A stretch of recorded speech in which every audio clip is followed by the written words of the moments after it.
Welcome back to Vets 24/7, where we bring you all that our local animal docs do in the space of their day. We also take you inside the local SPCAs and the dog pounds and show you animals that are desperately needing a home.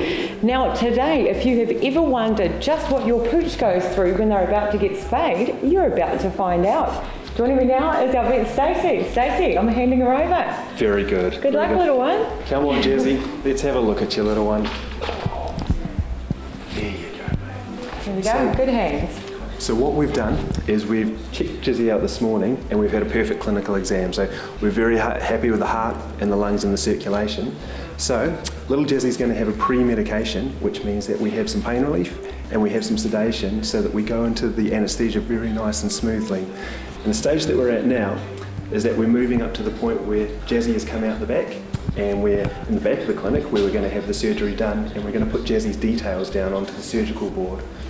So what we're going to do is we're going to put Jazzy's name and her details onto the board, what procedure she's having, and we're going to assign her to a vet and a nurse, and she's going to receive her pre-medication before going through for her operation. And post-operatively, she's going to have all her details recorded so that we don't miss anything, and that she goes home with all her correct medications and then all the correct instructions as well, so that you know what's happening when you go home. So Stacey, take us through the process. We come in the door with our little fluffy bundle. What happens after that? Well, initially we're going to take your weight. So we do try and use funny voices, and we try to make things a little bit more high pitched so that the patient and the owner don't get too stressed. But we need to take all the clinical information too. So weight, very important. The vet and the nurse will come through and we'll have a little listen to the heart, check the gum colour, all the credentials that we need to make sure you're safe to go ahead with an anaesthetic. Once we're satisfied with that, what happens is that you'll come out the back, and again, high voices, lots of silliness so that we don't scare our patients, and they'll receive a pre-medication. Just makes them a little bit sleepy, means we need to use less drugs when we actually knock them out. Has pain relief on before you go for the operation, that's vital. From that point we go through checks again and we induce our patients so they fall asleep, and we put a tube down the trachea or the air pipe and make sure they've got good oxygen supply, and that's where the anaesthetic gas goes as well. The girls everywhere, but particularly here, are amazing. So they do all the work, they do all the monitoring. We check oxygen, we check carbon dioxide levels.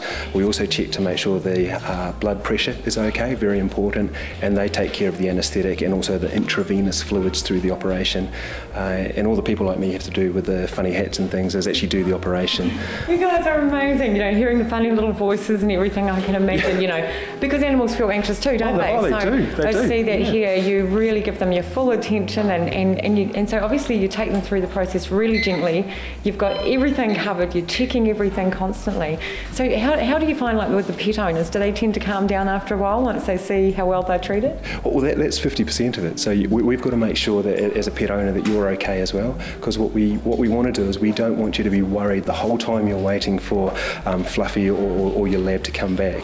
We want you to go away quite confident, and that's why we're trying to break down the walls and let you know what goes on out here in the vet clinic, because it's not scary. It's all pretty routine, and there's lots of checks, and we try to make it as safe and as fun as possible. There we go, we've got Jazzy on the table, fast asleep, probably dreaming about bunny rabbits hopefully, and she's about to undergo surgery now.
about the aftercare, Stacey. So once we get our baby back home again, what do we need to look for? Any sort of signs of if there was a problem or anything like that?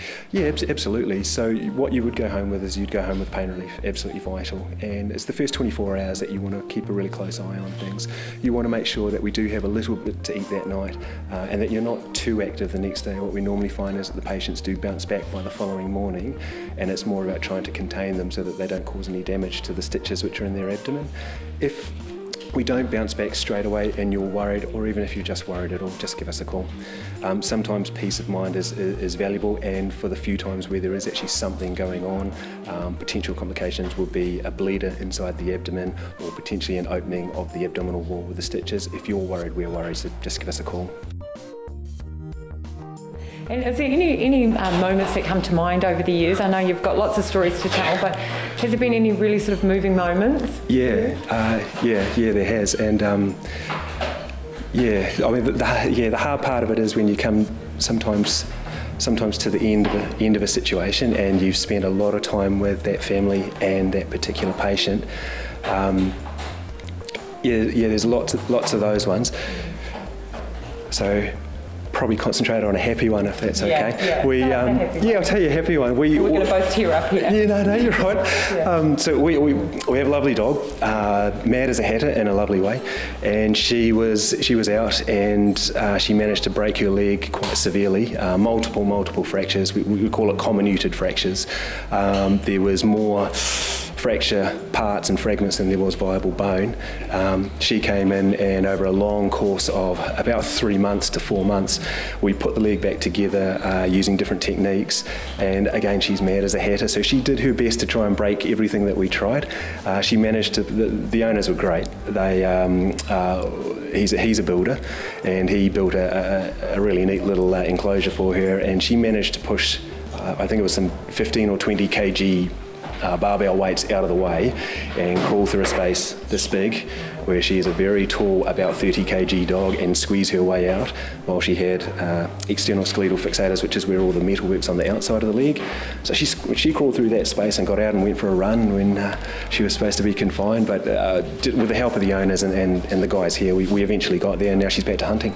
What a powerful story. And it just shows that animals need their stories told, because they get through all sorts of adversity. And I'd just like to say, I mean, we do the surgeries and things here, but it's the family and owner care at the other end, which is probably about 60% of it. It's probably more important what happens at home than what happens here at the clinic. Yeah. That is awesome. Thank you so much for sharing with us today, Stacey. It's been a great experience. Oh, thanks. Thanks for coming in. Coming up after the break, we put the kids' minds at ease if you're worried about your pooch going down to the local vet. We also show you some beautiful animals that are desperately needing a loving home.